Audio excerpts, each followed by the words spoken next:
नमामि धन्वन्तरिमादिदेवं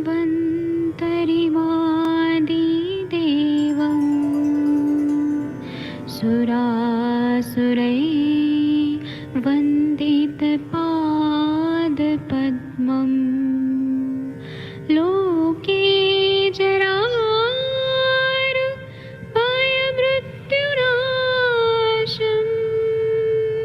दातारमीशं विविधौषधीनां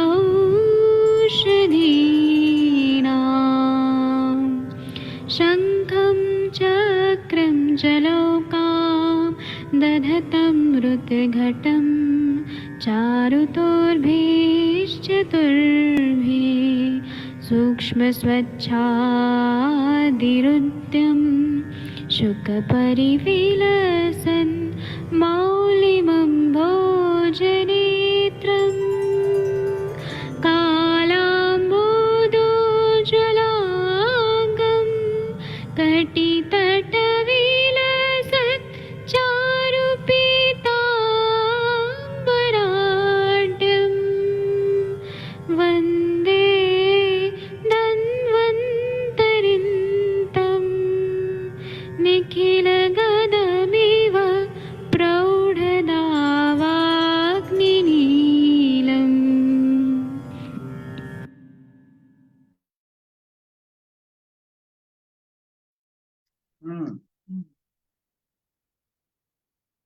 प्रणाम सभी लोगों को। मैं वैद्य अरविंद पाठक आप सभी लोगों का स्वागत करता हूं। सभी लोगों को कोटि कोटि प्रणाम करता हूं। आइए आज हम लोग क्लिनिकल समाचार शुरू कर रहे हैं। बहुत सारे लोग हमारे वैद्य लोग जो हैं वह फेसबुक पे देख रहे हैं, ये बाद में यूट्यूब पे भी जाता है तो वहां पर भी लोग देखते हैं। तो आज हम लोग बहुत अलग अलग बातों पे बात करेंगे, अलग अलग विषयों पे बात करेंगे। तो आप सबके सब भारत के सर्वश्रेष्ठ चिकित्सक हैं। हमारे पास अगर पेशेंट ऐसा आता है कि जब भी वो मूत्र त्याग कर रहा है, यूरिन को कर रहा है, लेकिन उसको रुकावट आ रही है या अवरोध उत्पन्न हो रहा है, तो उस व्याधि को हम लोग मूत्राघात बोलते हैं। मूत्र कृच्छता मतलब कठिनाई से होना, लेकिन यहाँ पे रुकावट बहुत ज्यादा और अवरोध बहुत ज्यादा होता है।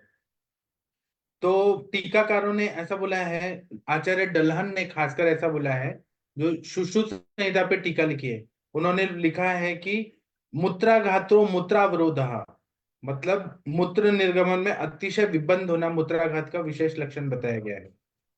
इसी तरह से कुछ लोग ऐसा बोलते हैं कि प्रस्रवन मतलब पतली धार से बहना, मूत्र स्राव रुक रुक जाना, अवरोध होना, विबंध होना, इसको हम मूत्राघात बोलते हैं। और बूंद बूंद होना, बड़ी कठिनाई से होना, अगर कृच्छ कठिनाई से हो रहा है तो वो मूत्र कृच्छता बोलेंगे। लेकिन यहाँ पे मूत्र कम बनता ही है, मूत्राघात में बनने का जो प्रक्रिया है वो कम बन रहा है, यूरिन फॉर्मेशन ही नहीं हो रहा है। एक तरह से वो किडनी फेलियर में पेशेंट जा रहा है जहाँ पे उसका यूरिन फॉर्मेशन ही नहीं हो रहा है, कम हो रहा है, तो वो मूत्राघात में है। मूत्रावरोध में तो रिटेंशन होता है, मूत्र पूरी तरह से रुक जाता है। मूत्र कृच्छता में यूरिन बन रहा है लेकिन वो कठिनाई से निकल रहा है। अब मूत्राघात अगर हम लोग देखेंगे कि यूरिन फॉर्मेशन जो है वो हो ही नहीं रहा है। आयुर्वेद के हिसाब से ऐसा बताया गया है कि पक्वाशय में मूत्र की उत्पत्ति होती है। अगर हम लोग देखें तो चरक सिद्धि स्थान में इसके बारे में बताया गया है कि मूत्र दोष क्यों होता है। तो अगर मल मूत्र का अपान वायु का वेग है वो रोक दिया गया, मूत्र पुरुष के वेग को रोका है, शुक्र का वेग भी रोकना है, यहाँ पे तकलीफ देता है, या तीक्ष्ण औषधि या अन्नपान का सेवन किया जा रहा है, रुक्ष पदार्थों का सेवन किया जा रहा है, तो वात कुंडलिका आदि 13 प्रकार के मूत्राघात हो जाते हैं। तो इसमें 13 प्रकार के मूत्राघात क्या बताए हैं, तो वात कुंडलिका, अष्ठिला, वात बस्ती, मूत्रातीत, मूत्र जठर, मूत्रोत्संग, मूत्रक्षय, मूत्र ग्रंथि, मूत्र शुक्र, उष्णवात, विड़े विघात, मूत्रसाद, बस्ती कुंडल। अब इसका अगर हम लोग संप्राप्ति देखें तो ये एक बहुत सीवियर बीमारी है। इसकी दो अवस्थाएं होती हैं कि मूत्र का निर्माण ही नहीं हो रहा है, यूरिन फॉर्मेशन ही नहीं हो रहा है, या मूत्र की प्रवृत्ति नहीं हो पा रही है। अब इसके कारण अगर कुछ बहुत कुछ हो सकते हैं, जैसे कि किडनीज में कोई ना कोई प्रॉब्लम हो रही है कि किडनी फिल्टर नहीं कर पा रही है, मूत्र क्षमता ही नहीं है, मतलब जो फिल्ट्रेशन है वो हो ही नहीं पा रहा है। इसकी वजह से मूत्राघात हो सकता है। तो रोगी के मुख में, पैरों में बहुत ज्यादा स्वेलिंग मिलता है। कभी कभी बस्ती की मांसपेशियां जो हैं उसमें संकोच शक्ति का अभाव होता है। बस्ती की मांसपेशियां शिथिल हो जाती है तो मूत्र बस्ती में एकत्रित हो जाता है, बस्ती फूल जाता है, मतलब यूरिनरी ब्लैडर फूल जाता है, लेकिन वो यूरिन नहीं निकल पाता है। इसमें कमर में और किडनीज में, यूरिनरी ब्लैडर में बहुत पेन होता है। कभी कभी जो अपने यूरेटर्स होते हैं, गविनिया, उसमें अवरोध हो जाता है, उसमें कुछ चीज फंस जाता है, जैसे कि अश्मरी वगैरह फंस गया, वहां पे कुछ स्टेनोसिस हो गया, उसके वजह से भी प्रॉब्लम हो सकती है। कभी कभी किडनीज में इंफ्लेमेशन हो गया, नेफ्राइटिस हो गया, पाइलोनेफ्राइटिस हो गया, वो हो सकता है। या नेफ्रोटिक सिंड्रोम हो गया, उसमें ऐसा हो सकता है। या फिर अपने दोष प्रकोपित हो, उसके वजह से हो सकता है। तो इसमें अलग अलग कंडीशन रहती है, उसको समझना बहुत जरूरी है। चिकित्सा में अगर हम लोग मूत्राघात के रोगी को स्नेहन स्वेदन करके एरंड तेल दें, स्निग्ध विरेचन दें, तो बहुत अच्छा फायदा होता है। आजकल तो यूरिन एनालिसिस किया जाता है, सोनोग्राफी कराया जाता है, उसे सब पता चल जाता है कि क्या प्रॉब्लम है। आयुर्वेद में आस्थापन बस्ती, अनुवासन बस्ती, उत्तर बस्ती बताया गया है। जो औषधियां मूत्रकृच में बताई है वही औषधियां मूत्राघात में भी देने से फायदा होता है। तो बहुत सारे मूत्रल कषाय, कल्क, घृत, दूध, अवलेह का प्रयोग बताया गया है। क्षार, मध्य, आसव मूत्रल औषधियों का प्रयोग बताया है। उसी तरह से सूरा पीने के लिए बोला है, मिश्रक स्नेह देने के लिए बोला है। फिर पित्त प्रधान अगर मूत्राघात है, जैसे कि उष्णवात, मूत्रसाद और मूत्रक्षय है, तो शीतल पित्तग्न क्वाथ का सेचन, शीतल द्रव्यों का नाभि पे लेपन, शीतल क्वाथ में अवगाहन बताया है। इसी तरह से शतावरी, गोक्षुर, विदारी कंद, कशेरु, पंच तृणमूल को चीनी में मिलाकर क्वाथ बना के देने के लिए बोला है। इसी तरह से अडुलसा के पत्ते, खीरा, ककड़ी का बीज, केसर का शरबत, अंगूर का रस बोला है। और मुलेठी, दारू, हल्दी, ये भी बोला है। इसी तरह से इलायची का चूर्ण, आंवले का रस, मध्य, प्रवाल पिष्टी, धव, सप्तपर्ण की छाल, अमल, तास, गुड़ूची, कुटकी, छोटी इलायची, करंज का क्वाथ, ऐसे बहुत सारे द्रव्य हैं। मूत्र विरंजनीय द्रव्य, मूत्र शोधनीय द्रव्य, मूत्र विरेचनीय द्रव्य, बहुत सारी चीजें बताई हैं। पेठे का स्वरस, ककड़ी का बीज, पाषाण भेड़ के पत्ते तक्र के साथ, अशोक के बीज का चूर्ण, छोटी इलायची का चूर्ण, शुद्ध शिलाजीत, वरुणादि क्वाथ, उशिरादि चूर्ण, शतावर्यादि योग, वीर तरवादि क्वाथ, गोक्षरादि गुगुल, चंद्र प्रभावटी, गोक्षराद्य लेह, शिवा गुटिका, चंद्रकला रस, तारकेश्वर रस, वरुणादि लौह, बृहद वंगेश्वर रस, स्वर्ण वंग, उशिरासव, चंदनासव, सारिवाद्यासव। फिर शिलाजीत का प्रयोग दशमूल क्वाथ के साथ। फिर शिलाजतु का प्रयोग शुद्ध गोकुल, चीनी और गोखरू क्वाथ के साथ। फिर शिलाजीत और वीर तरवादी क्वाथ, ऐसे परमोटेशन कॉम्बिनेशन में दवाइयों का संयोग से हम लोग देते हैं। गोक्षुरादि गुगुल को पुनः नवाष्टक क्वाथ के साथ, चंद्र प्रभावटी को गोमूत्र के साथ। उसी तरह से पिपली, बबूल की छाल, त्रिफला का क्वाथ, चमेली के पत्ते, त्रिफला का क्वाथ। इसी तरह से शीतल चीनी, संगज राहत भस्म, गलमी सोरा, शुद्ध फिटकरी, स्वर्ण गैरिक और राल, ये सब का प्रयोग बताया है। इसी तरह से एरवारू का बीज, मतलब ककड़ी का बीज है, सेंधा नमक, कांजी, कुष्मांड का स्वरस, यवक्षार, शर्करा, गोक्षुर का क्वाथ, नलादि तृणमूल क्वाथ, बिल्व मूल त्वक चूर्ण, कर्पूर चूर्ण। फिर श्वेत चंदन कल्क, पाषाण भेद का मूल का कल्क, दशमूल कषाय, कर्कट बीजादि योग, फिर विदार्यादि घृत, चित्रकाद्य घृत, भद्रावर घृत, धान्य गोक्षुरा घृत, उशिराद्य तेल, ऐसे बहुत सारी चीजें बताई हैं। बस्ती के लिए बताई हैं, श्वेत परपटी, हिंगू रुत्तुर आदि चूर्ण, ऐसे बहुत सारी दवाइयां बताई हैं। कबाब चीनी, शीतल चीनी, चंदनासव, कंदर्प रस, बहुत सारी दवाएं, सर्वतोभद्र रस, है ना। तो फिर पुनर्नवा गुगुल, पुनर्नवारिश, ऐसे बहुत सारी दवाइयां हैं। पेशेंट के कंडीशन के हिसाब से हमें युक्ति पूर्वक देने से बहुत अच्छा फायदा होता है। मैं तो सामान्य चिकित्सा बोल रहा हूँ। युक्ति पूर्वक चिकित्सा अगर हम लोग करते हैं तो हम लोग सफल होते हैं। अगर ऐसे ब्लाइंडली कोई भी दवाई किसी को भी देते हैं तो बहुत ज्यादा नुकसान होता है। और आयुर्वेद में हमेशा बोला है, दोष्यम दुष्यम प्रकृति अनलम वयः, आहार शक्ति, आहार साथ में सारे चीज देख के, सारे पैरामीटर से जब भी दवाई दिया जाता है तो 100% फायदा होता है। अभी मैं अनम्यूट करता हूँ और आप लोगों को बुलाता हूँ। आप लोग कुछ बोलना चाहते हैं तो कृपया बोलिए। डॉक्टर सूरज जी, आप कुछ बोलना चाहते हैं, बोल सकते हैं। इसी टॉपिक पे बोलिए या कोई और टॉपिक पे बोलिए, लेकिन बोलिए। सूरज जी अनम्यूट कर पा रहे हैं क्या? हेलो सर, इधर हाँ। मतलब आउटपीड़न स्नेह दे सकते हैं मतलब, हाँ देते हैं ना सर। और मतलब मूत्रल वगैरह दवाई वैसा ही मतलब विचार, और वायु का अनुलोमन करने के लिए प्रयास करें। बराबर। ठीक है, और किसी को कुछ बोलना है तो बोल सकते हैं। वैद्य शशि तिवारी मैम, आप कहाँ पर हैं, अपने बारे में बताइए मैम। आप रुड़की में है कि चंडीगढ़ में है? सब लोग आपके बारे में पूछते हैं कि शशि मैम कहाँ गई। गुड इवनिंग सर, मैं अभी जीरकपुर में हूँ। अच्छा, अभी गई नहीं आप? घर नहीं पे सर, मैं नहीं? गई थी, फिर मैं वहाँ 3-4 दिन थी, फिर मैं भी आ गई थी। आपका स्वास्थ्य अच्छा है मैम? तो मैं बीच में हर मतलब हर हाँ जी, हाँ जी, और सब तो ठीक है सर। जी ठीक है मैम, बहुत अच्छा अभी लगा आपसे टॉपिक सर बात सेलेक्ट करके नहीं इस कर टॉपिक पा के रहे बाद। हैं, तो बस यही सारी चीजें चल रही हैं, कुछ कुछ लिख रहे थे। जी मैम। आपको क्या पढ़ाया गया वहाँ पे, कॉलेज में क्या पढ़ाई हुआ?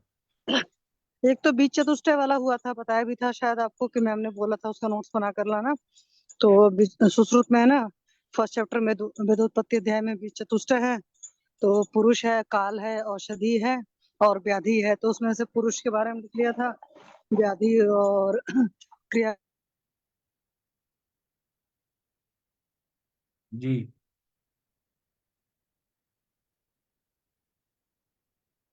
बहुत अच्छा मैम। आपका शायद नेटवर्क का प्रॉब्लम हो रहा है, शायद आपका हो रहा है या मेरा हो रहा है, लेकिन वेदांत आवाज। मुझे थोड़ा कम जी समझ में आया था। और फिर उसको करना था अभी, क्या बोलते हैं ये सब तंत्रुक्तियां वगैरह, और साथ में अभी और काम करना था। सर ने कुछ और होमवर्क भी दे रखा था, तो सारी चीजें करके तब सर लेकर जाऊंगी। जी मैम, आप खुश है ना मैम पढ़ाई करते और हुए फिर अब? वहां जाने पर सर क्लास उसले भी लेते हैं। जी। मेरी आवाज आ रही है? कट कट के आ रही है मैम, पता नहीं क्यों कट कट के आवाज आ रही है। दो हाँ लोग। जी सर, ठीक है, कर रहे हैं। दो लोग अब होते आप बीच बीच में क्लास लेते रहिए फिर। हाँ ठीक है, बहुत अच्छा लगा। ठीक है सर, एक का ही है सर। हाँ। Hello sir. हाँ जी बोलिए सर। हाँ सर, वो मतलब आपा मार्ग का पढ़ा था मैंने आज। हाँ आपा मार्ग और मतलब बिल्व का पढ़ा था, मतलब कर्ण कई विकारों में आया था। तो श्रुत जी उत्तर तंत्र में आया था कि बादिल्य में बिल्व तेल का प्रयोग करें। और योग रत्नाकर में आया था कि बादिल्य और कर्ण नाद में अपामार क्षार तेल का प्रयोग करें। जी। पर ये क्षार मतलब कैसे बनाते हैं ये क्षार? अपामार का क्षार, उसको हाँ। अपामार के पंचांग को लेके जला देते हैं। और वो जलाने के बाद पानी में डालते हैं। पानी में डालने के बाद उसको धो देते हैं। फिर उसको निकाल देते हैं और फिर जो अंदर पानी रहता है उसको बॉयल करते हैं। बॉयल करने के बाद जो रेसिड्यू रहता है वही क्षार हो जाता है। ऐसा मैंने सीखा है। बाकी लोग को और किसी को मालूम होगा अपामार क्षार बनाने का, वो वैसे कर सकते हैं। कुछ लोग मशी का यूज करते हैं, राख का यूज क्षार के रूप में करते हैं। वो भी सही है, और जो मैं बता रहा हूँ वो भी सही है। सर वो मतलब अपामार का मतलब द्रव्य का मैंने पढ़ा था। वो अपस्मार में बहुत यूजफुल है, कर्णनाद में यूजफुल है, वात का शमन करता है। मतलब अपामार का क्षार शिरोरोग, शिरोगौरव, तंद्रा, निद्रा, इसमें भी यूजफुल है। विदग्ध, अजीर्ण और आम्ल पित्त में भी सर इसका उपयोग बताया है। पांच भौतिक सिद्धांत का रेफरेंस दिया था उधर, मतलब क्षार आम्लत्व और क्षारत्व मिला के मतलब मधुरत्व निर्माण होता है। जी और आमाशयगत स्त्राव को मतलब अच्छा करता है। अजीर्ण भी में भी यूजफुल है। अच्छा। क्षार क्षार दीपन, पाचन, वातानुलोमन करता है। शूल, दाह, गुल्म, आदमान, अनाह को कम करता है। उदक और यकृतोदर में भी अच्छा है। और जी ये बीच का सर इसका क्या बोला है आपा मार्ग का, कि बहुत गुरु है, इसलिए हम भस्मक रोग में मतलब इसका उपयोग कर सकते हैं। जी। और अल्प मात्रा में ही दे, मतलब अभी मैं बोल रहा था वो अपामार्ग क्षार के बारे में था, पर ये जो प्लेन मतलब अपामार्ग है वो अल्प मात्रा में देने के लिए बोला है, क्योंकि ये पित्त प्रकोपक भी है, मतलब प्लेन यूज किया तो। क्षार का प्रॉपर्टीज अच्छा है वैसे, मतलब क्षार विदग्धार जीर्ण और आम्ल पित्त में भी मतलब यूजफुल है। सर फिर ये मतलब आम्ल हेतु की वजह से जो आम्ल पित्त या विदग्ध अजीर्ण हुआ है उसमें ही यूजफुल रहेगा, या जनरली भी यूज कर सकते हैं? भस्मक रोग के लिए बताया है अपामार्क का बीज का प्रयोग। भस्मक नहीं रोग में सर, बताया विदग्धा आप जीर्ण में कैसे होगा, फिर वो अग्नि को मंद कर देगा। वहां पे विदग्धा जीर्ण है, लेकिन वहां पे ऐसा नहीं है, वो पच नहीं रहे, और ये बहुत गुरु चीज डालेंगे तो और अग्नि मंद हो जाएगा। सर नहीं, मेरे को क्या पूछना था, मतलब वो बोला ना मैं, मतलब भस्मक का, उसमें सर बीज का इस्तेमाल करते हैं, पर मैं जो बोल रहा हूँ ना अभी, विदग्ध अजीर्ण और आम्ल पित्त में जो अपामार्ग क्षार का यूज करते हैं ना, वो क्षार मतलब कैसे काम करता है, मतलब ये विदग्ध क्षार होता है, वो अजीर्ण। क्या करता है, हाँ विदग्धा जीर्ण में आम का पचन करता है। अगर कफ का, क्लेदक कफ का आवरण है तो उसको निकालता है वो, और क्लेद को सुखा देता है वो। कोई भी क्षार होता है, आदो क्लेदयति पश्चात विशोषयति, वो पूरी तरह से क्लेदन क्लेदन करके पूरी तरह से सुखा देता है, क्लींजिंग करता है वो, साफ सफाई करता है। सर इधर और ये बताया कि ये मूत्रदाह भी कम करता है, मतलब क्षार के बारे में बोल रहा हूँ अभी। मूत्र मूत्र दाह कैसे कम करेगा, स्त्रोतोरोध को दूर कर देगा, जो दाह हो रहा है उसको वो कम कर देता है। और मूत्र कृच्छता कम कर देता है, मूत्र है। और ये अपामार्ग का हो गया, मतलब क्षार के बारे में हो गया। अभी प्लेन अपामार्ग के बारे में इन्होंने क्या बताया, मतलब प्लेन अपामार्ग कि कुष्ठ में स्वेद जनन है, तीक्ष्ण है, उष्ण है और मांस मेद का लेखन करता है। जी, मतलब इसे मतलब कैसे विचार कर सकते हैं, मतलब कुष्ठ की किसी लेखन करता क्षमता। है, क्षार है ना तो उष्ण तीक्ष्ण है, शरण करता है मेद का, कफ का, हाँ सर। वो काम करता है।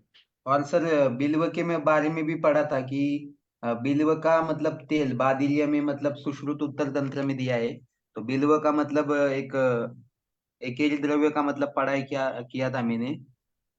जी, कच्चा फल आग में मतलब भाजून, मराठी में भाजून सर क्या बोलते हैं हिंदी में उसको? भुन के।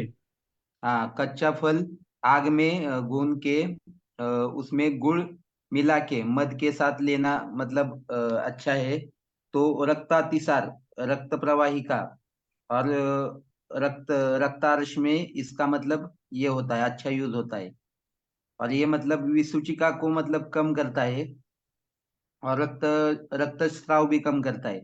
और सर इधर ये बिल्व में दिया था कि गर्भिणी में जो छर्दे है ना, कभी कभी तीव्र रहती है, किसी अगर और उपाय से ना जाए तो त्रिदोषक न मतलब त्रिदोष युक्त छर्दी भी रहे ना, तो फल की छाल का काढ़ा हम हनी के साथ दे सकते हैं।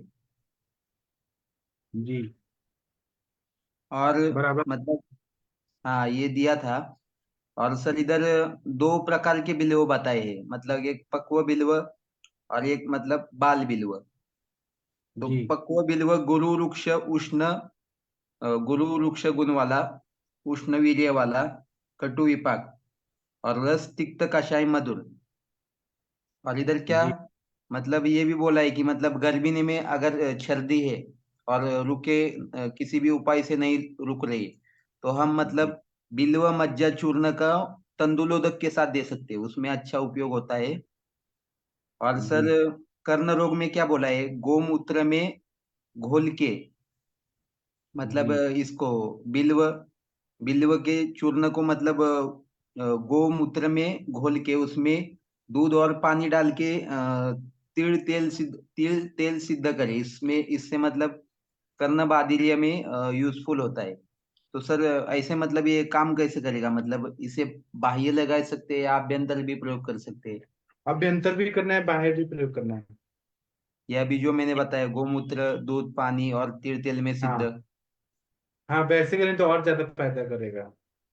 और सर एक ये भी बताया था इन्होंने कि जो फल का मज्जा रहता है बिल्व का, वो सर हाँ, उपलेपन करता है, मतलब कोटिंग करता है और पक्वाशय और आमाशय में, और ये अवयव का भी बल बढ़ाता है, बढ़ाता है। तो जी। सर इसका विचार हम इधर ये किस में यूजफुल हो सकता है ये? अवयवों को बल बढ़ाने के लिए तो ये लंग्स को ताकत देता है, लीवर को ताकत देता है, किडनीज को ताकत देता है। वो क्योंकि बृहणीय है ना, बिल्व फल मज्जा उसको श्रीफल बोला है। बेल फल जो है वो बृहणीय, बृहण करता है, बल बढ़ाता है। सर कोटिंग इधर मेंशन किया है मतलब बुक में, उपलेपन कोटिंग पक्वाशय और आमाशय की। तो सर ये म्यूकस मेम्ब्रेन का इधर विचार कर सकते का मतलब हाँ, म्यूकस म्यूकस मेम्ब्रेन अगर बहुत ज्यादा डिप्लीटेड हो गया है, जहाँ जैसे अल्सरेटिव कोलाइटिस वगैरह हो गया है, तो उसमें हम बिल्व देते ही है ना, बिल्वावले, बिलाजिल देते ही है ना। हाँ सर। और ये मतलब यहाँ पे जैसे अल्सरेशन हो गया, पेप्टिक अल्सर, ड्यूोडेनल अल्सर, वहां पे म्यूकोजल मेम्ब्रेन बनाना है हमें, क्योंकि वहां पे छिल गया है, जख्म हो गया है, तो बेल देते ही है ना उस हिसाब से। हाँ सर, थैंक यू। ठीक है। और अपामार्ग क्षार जो है वो अलग अलग विधियों से बनाया जाता है। आप भेषज कल्पना की जो किताब है हमारी सिद्धि नंदन मिश्रा की, उसमें देखिए अपामार्ग क्षार बनाने का विधि अच्छे से बताया है। हाँ आप सर। पढ़िए और मुझे बताइएगा। ठीक है। और सर एक थैंक यू बताना सर। था मतलब कि हाँ। अभी वर्षा ऋतु में ना मतलब वातावरण में जनरली आम्लपाक रहता है। तो जी। उसमें जो जनरली पेशेंट आएंगे मतलब पित्त अम्लपाक प्रकृति नहीं होता वाले। है, वनस्पतियों का अम्लपाक रहता है, क्योंकि पानी पानी बहुत ज्यादा रहता है। ऐसे बोलिए, वनस्पतियां अम्ल विपाकी रहती है। हाँ सर, तो वनस्पतियां आम्ल विपाकी वर्षा में रहती है। तो सर ये मतलब सारीवादी आसव का भी मतलब पढ़ा था मैंने कि मतलब उसमें भी क्षार रहते हैं। और सारीवादी आसव का भी पढ़ा था कि वो पित्तजन्य संप्राप्ति में बहुत अच्छा मतलब यूजफुल है, मतलब शीत है और जी। बहुत मतलब पित्त की संप्राप्ति में। तो सर ये स्पेसिफिक मतलब वर्षा ऋतु में अच्छा काम करेगा ना, मतलब यूज किया पित्तजन्य संप्राप्ति में? वर्षा ऋतु में नहीं, शरद ऋतु में भी कर सकता है ना, पित्तजन्य संप्राप्ति जहां पर भी होती है। जैसे कि सदा मूत्र प्रवृत्ति हो रही है, तो वहां पे सारी बातें ऐसा उशिरासव, चंदनासव देते हैं।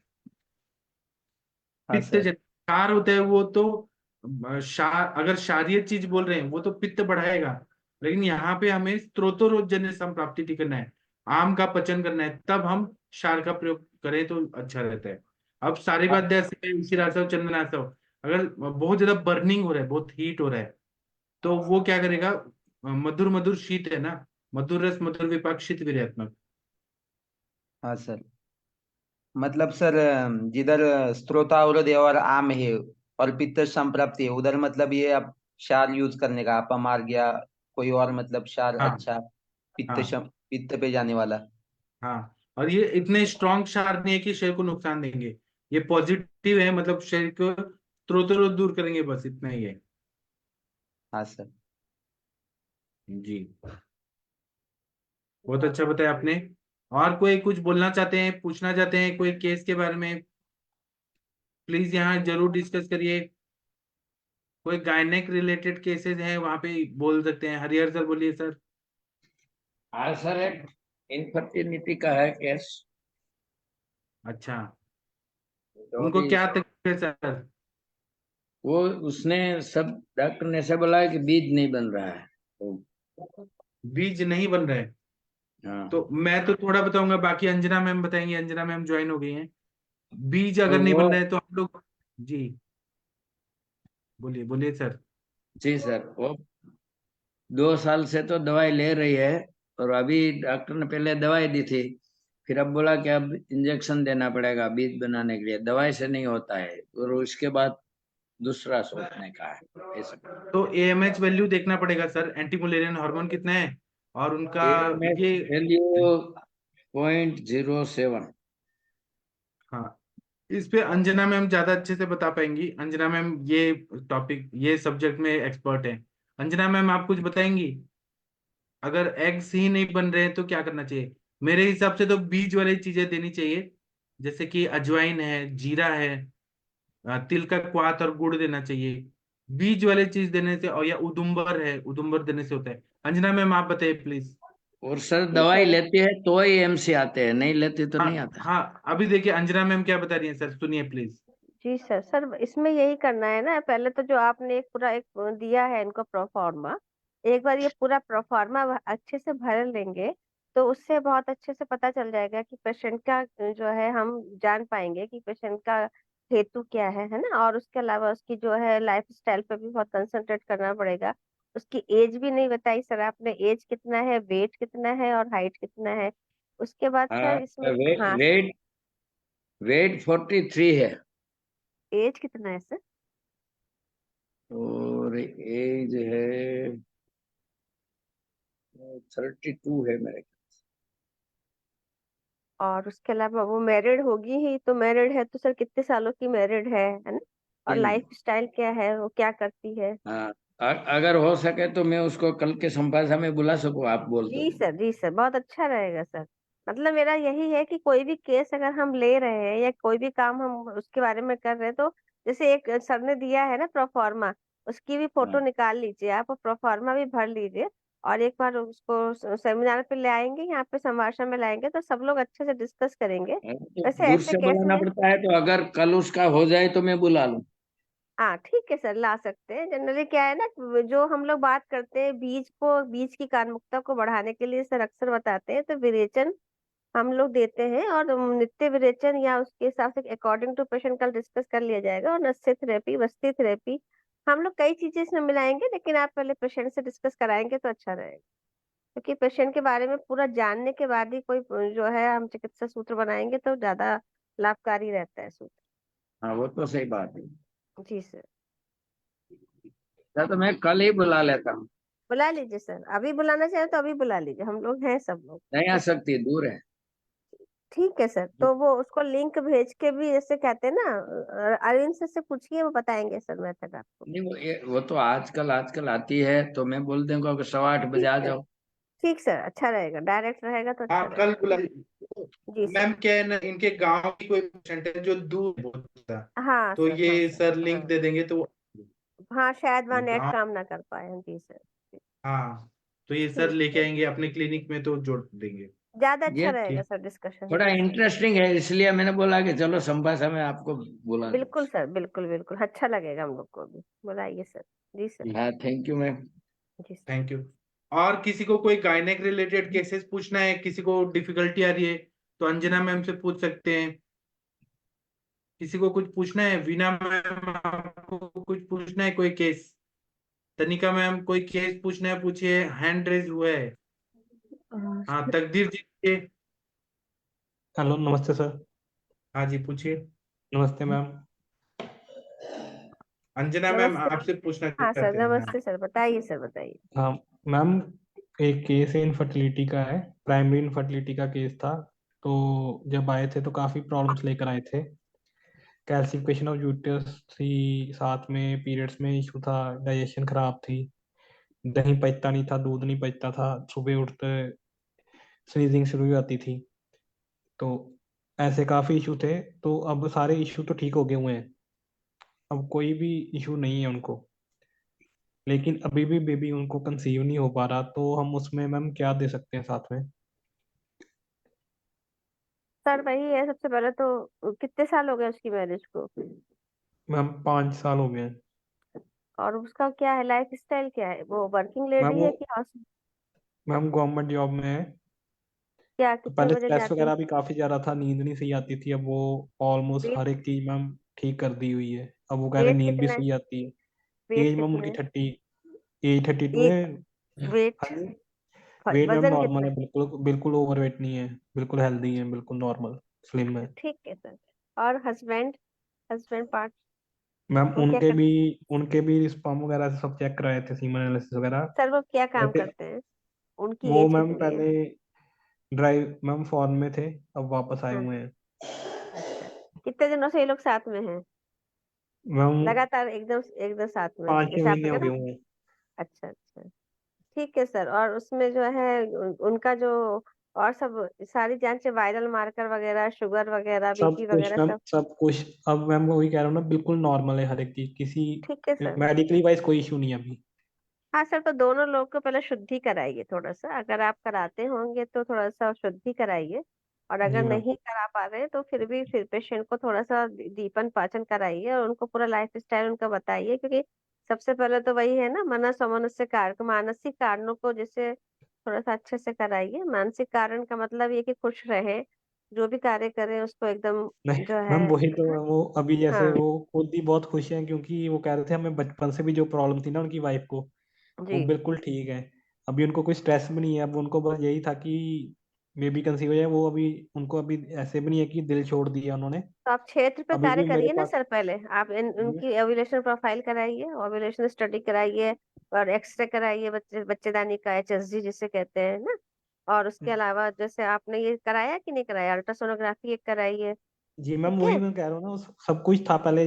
वो कैल्सिफिकेशन ऑफ यूट्रस थी, ओवरीज का अभी साइज इस में समय इशू क्या था। है, इस समय का सब एक्सरे कुछ में। नॉर्मल आ गया हुआ है मैम। सर एक्सरे वगैरह उसकी शेयर करिए ग्रुप में ना, HSG जिसे एक्सरे नहीं मैम कहते हैं। उनसे करवाया मैंने, बाकी तो सब कुछ नहीं करवाया सर, था। HSG तो बहुत जरूरी होता है ना, उससे कभी कभी ट्यूबल ब्लॉक बहुत बड़ा कारण होता है प्रेगनेंसी ना आने का ना। ठीक पीरियड है के मैम। आने के बाद 7वें दिन पहले एक बार HSG कराइए, क्योंकि क्षेत्र पे पहले काम करना है, बीच पे कार्य करना है। तो एक्सरे ठीक है करा मैम। के फिर बता दीजिए। जी सर, एक्सरे से फिर हम देखते हैं। ठीक है, पीरियड के 7वें दिन कराइए एक्सरे। ठीक है मैम। क्योंकि कॉज तो पता करना पड़ेगा ना कोई तो हेतु है जिसे हम पकड़ नहीं पाएंगे, तो फिर कैसे सक्सेस मिलेगी। जी जी। जी। मैम उन्होंने एक इशू बताया था, एक मुझे याद आया। जी वो कह रहे थे कि जब एगर रिलीज होता है ना, तो उनको बॉडी में महसूस होता है कि एगर रिलीज हो रहा है, उनको हल्की सी पेन होती है तब। ठीक है सर, ये तो अच्छी चीज है ना, ओव्यूलेशन सिम्टम है, ओव्यूलेशन अपने आप में पेशेंट जानता है। लेकिन वो ओवम जो है वहां से रिलीज होके और वो ट्यूब्स से के उससे फंडस मतलब एम्पुला वेटर्स के पास पहुंच रहा है, क्योंकि फर्टिलाइजेशन जो होता है वो एम्पुला वेटर में ही होता है, मतलब ट्यूब का एक पार्ट में होता है। और वहां से फिर जी वो मैम। जो है यूट्रस की तरफ जाता है। तो अगर वहां पे कहीं ट्यूब ब्लॉक होगी या वो रास्ता ही क्लियर नहीं होगा, तो फिर वहां नहीं पहुंच पाएगा। तो पहले ये कंफर्म करिए कि वो जो ट्यूब्स है या जो हमारा क्षेत्र है वो HSG बताएगा कि वो किस कंडीशन में है ना, उसको ठीक है करा मैम। लीजिए, बहुत जरूरी है। जी। ठीक है मैम, थैंक यू। जी डॉक्टर नेहा मैम, आप कुछ पूछना चाह रही थी डॉक्टर नेहा मैम? यस अगर सुन सर। पा रही हैं तो आप पूछिए। Yes sir. जी सर एक मेल चाइल्ड है 5 ईयर का। तो सर उसके जी ना यूरिन के पैसेज में दर्द होती है, तो वो एग्जैक्टली exactly तो नहीं बता पाता है। तो सर उसकी स्किन को मतलब एक्सपोज करके देखा था, वो स्किन को थोड़ा पीछे रिट्रैक्ट करके देखा। तो सर थोड़ा सा ये समझ में आया कि जो स्किन का एक क्लियर कट मार्जिन होने चाहिए थे, तो वो ना हो करके थोड़ा सा इरोड सी लगी स्किन। और सर कोई रेडनेस भी ज्यादा नहीं है। और कुछ समझ नहीं आया, अब बच्चा दिन में 2-3 बारी पेन पेन बहुत ज्यादा बोलता है यूरिन के पैसेज में। सर क्या वजह हो सकती है? हो सकता है कि वहां पे जो आप बोले इरोड हुआ है उसके वजह से हो रहा होगा, तो आप वहां पे घी लगाइए, शहदोद या फिर कैलाश जीवन ऐसे कुछ लगाइए जो हील कर दे वो। सर ये सोच करके अभी मैंने उसको जैसे नीम के काढ़ा बना करके उसको वॉश करवा देते हैं दिन में 1 बार या 2 बारी। और सर हो उसमें गया। शहद। हाँ। हाँ सर, नहीं, और बोलिए उसके बाद बोलिए। हाँ सर, शहदोद ऑइंटमेंट भी 1 दिन लगाया उन्होंने। इसके अलावा सर चंदन बला लाक्षादी तेल ड्रॉपर से उसके उस तरफ तरफ तरफ डाल देते हैं। तो सर अभी ऐसा कुछ आराम नहीं लग रहा है, तो सर अब लग रहा है कि सरकमसिजन कराना पड़ेगा। तो सर और क्या कर सकते हैं? शहदोद ऑइंटमेंट नहीं, लगवाया अगर उसको। वो एक बार सर्जन को दिखा दीजिए, अगर जरूरत है सर्कमसिजन की तो वो करना ही पड़ेगा। ओके ज्यादा सर। सर टाइम कल वेस्ट मत सोचते हैं कीजिए। मिलेंगे। हाँ यस सर, जी ठीक है sir. Thank you sir. Sir ऐसे में हाँ, कोई एक वॉल्व डॉक्टर हिस्ट्री भी हो सकती है क्या? हो सकता है। अभी आप जो बोल रही हैं मैं नहीं देख पा रहा हूँ ना, आप जो हाँ देख रहे हैं आपकी दिमाग की चीज है, मैं ऐसे कैसे डिसाइड करके। ठीक है, उससे ठीक अच्छा है। है सर सर्जन को उसमें दिखाइए। स्किन भी ग्लांस पेन इसके पीछे जा रही है कि नहीं, ये भी इम्पोर्टेंट। यस और सर, ग्लांस पेन इसकी यस सर पीछे जा रही है। अब एग्जैक्ट बहुत ज्यादा पीछे तो नहीं, लेकिन हाँ यूरिन का जो वो जो जहां से यूरिन निकलती है उससे काफी पीछे जा रही है। मतलब वो उसका वो इशू नहीं लग रहा नहीं है नहीं कि। मैडम, वो पूरा रिट्रैक्ट होना मांगता है स्किन, क्योंकि उसके पीछे जो व्हाइट ऐसा पस जैसा डिस्चार्ज जमा हो जाता है, उसी की वजह से पेनफुल होता है एक्चुअली। वो यस सर, इन्फेक्शन ये रहता है। हो सकता है, सही कह रहे हैं सर। वो एक लोकल आप जेली लगा के वो इसका जाइलोकेन का आपको जम सकता है, तो प्लेन फोर्सेप्स से उसको डायलेट करते, चाहे चाइल्ड स्पेशलिस्ट डायलेट कर देते, स्किन पीछे रिट्रैक्ट करते। नहीं तो नहाने के टाइम डेली उसको रिट्रैक्ट करना चाहिए बैक साइड में, वो ओपन हो जाता है। Okay sir. सर ये वैसे मैंने उनको बोला वो है कि स्किन नहाने। जर ग्लांस पेनिस के पीछे टोटली नहीं जा रहे होगे तो वो उधर अंदर डिस्चार्ज बहुत जमा हो जाता है और वो पेनफुल रहता है, 24 आवर्स पेनफुल रहता है। यस सर, यही कंडीशन ऐसा है, वो पूरा पीछे नहीं जाता, पूरा रिट्रैक्ट नहीं हो रहा हाँ, बच्चे फिर का। वही है, ग्लास पेनिस के ऊपर वो कैल्शियम डिपोजिशन जैसा, उधर फैट्स ऐसा डिपोजिट है, उसमें पस फॉर्मेशन जैसा भी कभी कभी हो जाता है, उसी की वजह से पेन्स होता है। वो ओके सर, टोटल ठीक स्किन है। रिट्रैक्ट है, वो नहाने के टाइम उसको बैक साइड में वो एक्चुअली बचपन से अपने इधर पहले तेल वगैरह छोड़ते थे, और वो पुरानी जो दाई लोग रहती थी वो स्किन को पीछे करती थी, अभी आजकल की माँ कोई करती नहीं है, उसी के वजह से बहुत जनों को सर्कमसिजन करना ही पड़ता है, मोस्टली थैंक यू यही सर। चीज होती सर मुझे भी यही लग रहा है। ठीक है, धन्यवाद। है। ठीक है, सर थैंक यू सर, एक थैंक पूछने यू। का था, हाँ जी, वो अपन सर बोलिए का सर। जो अर्श का जो लेप बनाया है मैंने, तो उसको अर्शोहर कितनी लेप। बार लग हाँ हाँ, अर्श और लेप तो को कितनी बार लगाना है सर, और वो कितने देर तक रखना है? एक ही बार लगाना है। कुछ कुछ लोगों को ना वो लगाने से बहुत ज्यादा जलन होती है, तो घी में हाँ मिक्स करके लगाना है सर। हाँ, वो घी में दिन ही में एक ही बनाने बार को लगाना बोला है, एक ही बार लगाना है, है जी। रखना कितने बार है कि तुरंत ये कर देना है उसको? आधा घंटा, मतलब 15 मिनट, 1 घंटा, जैसे पेशेंट को तकलीफ ना हो उस हिसाब से। हाँ, वही पूछने का था, आपने तो परसों बोला था लेकिन मेरे को याद नहीं रहा इसलिए। जी ठीक है। ठीक एक डॉक्टर सावित्री जी ने हैंड रेज किया है। डॉक्टर सावित्री जी, आप कुछ बोलना चाह रही हैं, प्लीज पूछिए। यस सर, नमस्ते सर। जी सर, आजकल हम ये ऑब्जर्व कर रहे हैं कि अब इनफर्टिलिटी पेशेंट्स में या प्राइमरी इनफर्टिलिटी में हम ऐसे लाइक पुष्प धनवर ऐसा डालते हैं, चंद्र प्रभावती डालते हैं, लाइक के पेशेंट के हिसाब से हम जो भी केस देख के बना मेडिसिन डालते हैं और कंसीव भी होता है सर। पर कंसीव होने के बाद उसमें जीव नहीं आता, like there will be no yolk, only we can see only the sac. So ऐसे में हम क्या कर सकते हैं सर? रिसेंटली मेरा एक पेशेंट 9 बरस के बाद वो कंसीव हुआ सर, पर उसमें मतलब लाइक योग योग नहीं था सर, सैक था पर योग नहीं था।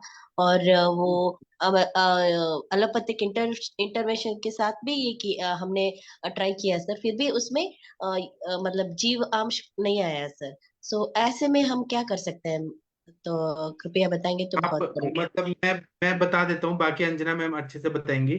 अगर आपने, जो आयुर्वेद का बेसिक प्रिंसिपल है कि ऋतु क्षेत्राम्बु बीजानाम, अगर ऋतु क्षेत्र, तो इसके लिए शोधन अगर प्रक्रिया नहीं किया है और केवल आपने पुष्प धनवा रस से ट्राई किया शॉर्टकट, तो ये ऐसा होना है लाजमी है। इसलिए शोधन कराना बहुत जरूरी है। स्नेह जाना चाहिए बस्ती के रूप में, योनि पिच्चू के रूप में, डुश के रूप में, कैसे भी स्नेहन होना चाहिए, तभी उसमें जीवनीय चीज आएगा। और ट्रीटमेंट में आपको जीवनीय घृत, जीवनीय गण के दवाइयां ये देना ही पड़ेगा। बाकी अंजना मैम, आप कुछ बोलेंगी? अंजना मैम, आपका एक्सपर्ट ओपिनियन बताइए मैम। जी सर, आपने नमस्ते प्रश्न सर। जी सुना सर। मैम? हाँ सर, मैंने सुना।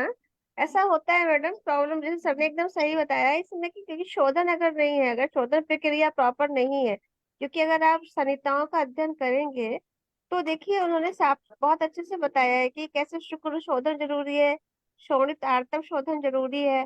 और उसके बाद तो यहाँ हमें ये देखना है, अगर हम अप्लाइड रिस्क देखेंगे तो जैसे मैंने अभी थोड़ी देर पहले भी बताया था कि इन्वेस्टिगेशंस वाला जो हमारा एक पहलू है वो बहुत इंपॉर्टेंट है।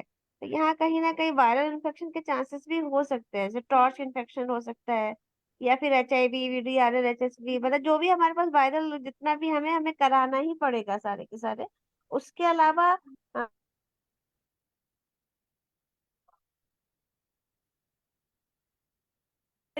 तो उनको भी जैसे मैंने अभी बोला था कि हल्का सा उनका भी शोधन प्रक्रिया पे बहुत ध्यान दीजिए, और उनकी जो एडिक्शंस पे भी थोड़ा कंसंट्रेट करिए, क्योंकि कुछ चीजें क्या ऐसी होती हैं। जी मैम, बताइए, कुछ बोल मैम, रहे हैं। हम यहाँ पे तो मतलब हम ऐसे मैं ऐसे स्थान पे प्रैक्टिस कर रही हूँ जहाँ पे मतलब क्लिनिकल लेवल पे ये पंचकर्म वगैरह नहीं कर सकती हूँ, तो हम नित्य शोधन के हिसाब से कुछ कर सकते हैं मैम? बिल्कुल कर सकते हैं मैम, नित्य शोधन बहुत अच्छी चीज है। आप उसको कुछ नहीं कर सकते तो हमसे दीपन पाचन दीजिए और उसको नित्य विरेचन कराइए, दोनों लोग को, है ना। और हाँ इन्वेस्टिगेशन तो आप करा ही सकते हैं ना मैडम, है ना। हाँ, इन्वेस्टिगेशन, इन्वेस्टिगेशन, हाँ हाँ मैम, टॉर्च एक्चुअली वो कराया था आपने, ऐसे पेशेंट का टॉर्च कराया था आपने? मैम कल्चर वो कराया था? पहले यूरिन मैम, कल्चर कराइए, टॉर्च कराइए, और हाँ मैम, उनका शुगर लेवल जरूर देखिए, है ना। HbA1c करा लीजिए, है यस ना। मैम। ये हाँ वो क्या और हुआ मैम, वो पहले ही मंथ आ गया और जस्ट हमने सोचा अगली बार सब कुछ कराएंगे तो वही मंथ कंसीव हो गई वो, तो हाँ, तो मुझे इसका मतलब है कि प्रॉपर शुद्धि नहीं थी, और जब शुद्धि नहीं होगी तो प्रॉपर हाँ फिर गर्भ तैयार नहीं हो पाएगा, है ना जी। हाँ सर, हाँ मैम, हाँ जरूर, मैं आगे से ये ख्याल रखूंगी कि prior starting the treatment I make sure that I give या शोधन मैम थेरेपी। जी। Thank you so much ma'am, thank you for your clarification. ठीक है, और किसी को कुछ बोलना है, पूछना है तो पूछ सकते हैं, बता सकते हैं। किसी को कुछ बोलना है, पूछना है? हाँ जी, बोलिए सूरज जी। हेलो सर, मतलब ये सुश्रुत सुश्रुत में है ना, मतलब ये रेफरेंस आया था कि षडधरण चूर्ण है ना, वो हम निस्नेह रूप में मतलब उरुस्तंभ में यूज कर सकते हैं। तो सर एक कंडीशन थी, मतलब मैंने देखा गूगल पे, एवोल्टो एवोल्टो इलियक ऑकल्सिव डिसीज। तो सर मतलब उरुस्तंभ को मतलब मॉडर्न में मतलब कौन सी मतलब ऐसी कंडीशन है जिनमें दिखता है मतलब हमको। नहीं, ऐसे मैं तो नहीं बता पाऊंगा। उरुस स्तंभ में तो पूरा स्तंभ रहता है और उसमें पंचकर्म वर्ज्य रहता है। मैं पेशेंट में बता सकता हूँ, लेकिन आप कोरिलेट करेंगे कि रूमेटॉइड अर्थराइटिस है क्या, बात रखते गाउटी अर्थराइटिस, मैं ऐसे नहीं बता पाऊंगा। सर मतलब मॉडर्न से कोरिलेट नहीं, पर आपने मतलब पेशेंट देखे हैं क्या मतलब इसके उरुस्तंभ मैंने के? देखे हैं, उसमें बहुत ज्यादा स्तंभ रहता है, पूरा पूरा मतलब स्तंभ रहता है, बहुत ज्यादा स्टिफनेस रहता है। फूटने मतलब और कफ षडधरण। कफ और मेद की दृष्टि रहती है, उसमें वायु की दृष्टि रहती है ना। मैं आपको पेशेंट का फोटो निकाल के बता पाऊंगा। सर फिर उधर मतलब षडधरण वगैरह कभी यूज किया है क्या आपने? हाँ, वो मैंने यूज किया है, वहां पे वायु का अनुलोमन करने के लिए बोला है, स्विमिंग बोला है मैंने, सर पंचकर्म एक नहीं करना और है, चीज शोधन बोला है, सर और एक विरेचन चीज बोला है। पूछनी थी कि मतलब है ना कि इधर अभी जी। पंचकर्म तो नहीं कर सकते, पर स्नेहन मतलब की है, मतलब मेरा ऐसा विचार था कि अगर षडधरण का चूर्ण है, अ, अगर वो हम मतलब घृत में सिद्ध करे, औषधि घृत करे, और वो अल्प मात्रा में अगर रात को दे, अल्प मात्रा में अगर रात को दे, तो अच्छा रहेगा क्या, नहीं रहेगा इसमें? कोई भी चीज देंगे तो कफ नहीं बढ़ना चाहिए, स्त्रोतोरोध नहीं होना चाहिए, दीपन पाचन देना बहुत श्रेष्ठ है। दीपन पाचन होना चाहिए, मूड वायु जो है अटकी हुई है कहीं ना कहीं, उसको अनुलोमित होना है। आप षडधरण का घृत देंगे, अग्नि मंद कर देगा तो और आम उत्पन्न होगा और स्त्रोतरोध होगा। सर अग्नि अच्छा करके फिर दे सकते हैं क्या इसको हाँ मतलब? हाँ। क्योंकि मेरा मतलब ये विचार था कि अगर अल्प मात्रा में भी हम देते अगर घृत को, मतलब औषधि सिद्ध घृत, प्लेन घृत नहीं बोल रहा मैं, तो हाँ रात्रि में कैसा रहता है कि श्वसन बहुत कंप्लीट रहता है हमारा, और जी अग्नि मतलब मंद कितना भी रहने दो, मतलब मेरा एक विचार है, अग्नि मंद कितना भी रहने दो, पर अग्नि पूरा बुझा नहीं रहता कभी पेशेंट का। और अगर वो रात में जब सोते हैं पेशेंट 10 बजे या 10:30 बजे, मतलब सोने से पहले अगर ये लिया जाए, तो मतलब वो रिलैक्स स्टेट में रहते हैं, तो मतलब एक आधा चम्मच घृत तो मतलब वो पचा सकते हैं ना सुबह तक, मतलब औषधि जी, सिद्धा। और जरूर। औषधि सिद्ध सर इसमें मतलब षडधरण के मतलब मैंने अकेले द्रव्य भी किए थे ना, तो दीपन पाचन मतलब सब कंटेंट मतलब ये तीक्ष्ण उष्ण है बहुत, मतलब पित्त को बढ़ाने वाले कुछ कुछ इसमें एक दो ही शीत होंगे, बाकी मतलब मेजोरिटी तो पाचक थे मतलब। तो बराबर है। ग्रुप से ये चल सकता है क्या, मतलब अगर ग्रुप में हंड्रेड सिद्ध परसेंट पेशेंट के हिसाब से जो आपको सही लगता है आप दीजिए, बस उपशय अनुपशय देखते रहिए, हमारे दवाई से बीमारी बढ़ रहा है कि कम हो रहा है। हाँ सर। और सर ये मतलब ठीक है। इधर सुंठ का भी मैंने पढ़ा था, मतलब सुंठ का किधर तो पढ़ा था कि मतलब आम वात में ये बेस्ट सुंठ रहता है, और हाँ गुड़ूची मतलब गुड़वेल ये वात रक्त में बेस्ट रहता है। तो सर आम वात में भी मतलब बराबर। आम मेजोरिटी में आम रहता है संप्राप्ति में, और इसमें उरु स्तंभ का भी विचार जी किया जाए, तो मतलब इसमें भी आम रहता है ना, मतलब उरु प्रदेश में ज्यादा। तो सर मतलब बराबर। इधर बराबर। चैप्टर में भी देखा है ना, तो बहुत से कंटेंट मतलब उष्ण विष्ण मतलब उष्ण कंटेंट ही बहुत ज्यादा दिए। तो सर मतलब अगर उष्ण हम दवाइयाँ यूज कर रहे हैं, तो एक पॉइंट पे अगर रुक्षता बढ़ जाए पेशेंट में, तो मतलब कैसे मतलब अनुमान वगैरह लगाने का इस चीज का? उष्णता बढ़ रहा है मतलब पित्त बढ़ रहा है, पित्त की उष्णता तीक्ष्णता दाह हो रहा है, मतलब कोष्ठ में जो उरो दाह कंठ दाह वगैरह हो रहा है, यूरिन में बर्निंग हो रहा है, कितना मात्रा में देना है, कब देना है, वो तो हमें पेशेंट का उपचार अनुपचार से पता चलता है। हाँ मतलब अभी हम आम का अगर पाचन करेंगे मतलब इसमें तो ये कर नहीं सकते कि पंचकर्म नहीं कर सकते क्योंकि दोष मतलब उरु प्रदेश तो में बहुत। उसमें चिकित्सा यही बताए ना, दीपन पाचन, दीपन पाचन कफ का, कफग्न दवाइयां, मेदोग्न दवाइयां, यही बोला है ना, तो हमें उष्ण चीज तो देनी है, वो तो और देना सर ही है। और सर एक बोलना था कि मतलब जो तिल तेल रहता है, जी तिल जी। तेल में अगर ऐसे ही मतलब षडधरण जैसे चूर्ण जो उरुस्तंभ चिकित्सा व्याधि में मतलब आए हैं चरक में, तो वो युक्ति के हिसाब से अगर मालिश करने के लिए दिया जाए उस स्थान पे और हाँ, तो अच्छा रहेगा क्या मतलब आपके हिसाब से? उरुस स्तंभ में तिल तेल का अभ्यंग बोल रहे हैं। हाँ मतलब अभ्यंगन तिल तेल प्लेन नहीं देने का मतलब उसमें वो नहीं, द्रव्य कोई है भी ना। सिद्ध तेल भी नहीं देना है, कुछ भी नहीं देना है, उरुस स्तंभ में वो बढ़ जाता है, जो वर्ज बोला है वो वर्ज बोला है, हाँ सर। उसमें दीपन पाचन करने से ही वो सारा हल्कापन आता है, स्तंभ कम होता है। जब आप पेशेंट देखेंगे ना तब आपको ज्यादा क्लियर हो जाएगा। अब थेरोटिकल जो चीज सोच रहे हैं वो सब ठीक है, लेकिन वो प्रैक्टिकली ऐसा होता है कि वो बढ़ना नहीं चाहिए, कोई भी चीज तेल वगैरह नहीं लगाना है, वहां पे स्नेहन स्वेदन नहीं करना है। हाँ सर मतलब शमन चिकित्सा पे ही मतलब आभ्यंतर दवाइयों पे ही आप मतलब एक काम ज्यादा। करिए, आपके पास काय चिकित्सा का जो किताब होगा मराठी में, यगो जोशी, उसमें उरु स्तंभ पढ़ के मुझे कल बताएगा क्या हाँ चिकित्सा सर। पढ़ा है आपने।